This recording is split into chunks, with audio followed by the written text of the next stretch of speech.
اللہ پاک آپ کو ایسا سکون دے کہ پھر کبھی آپ بے سکون نہ ہو۔ اللہ آپ کی زندگی میں ایسی بہاریں بھیجے کہ خزاں کے دنوں کا نام و نشان تک مٹ جائے۔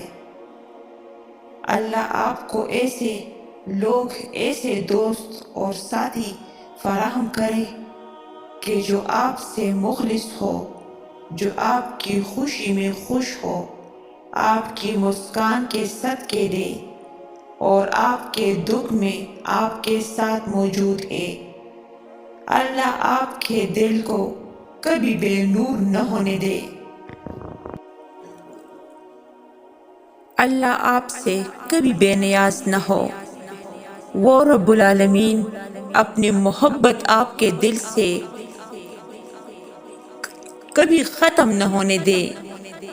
وہ کبھی آپ کو اپنے سائے رحمت سے بے دخل نہ کرے۔ اللہ لوگوں کو آپ کے دل پر بوجھ نہ بننے دے اور نہ آپ کو کسی کے آنسوؤں کا سبب بننے دے۔ اور آخر میں میری یہ دعا ہے کہ میرا مالک آپ کو جنت الفردوس میں محل کا مالک بنائے، جس کے نیچے دودھ اور شہد کی نہریں ہو۔ آمین ثم آمین۔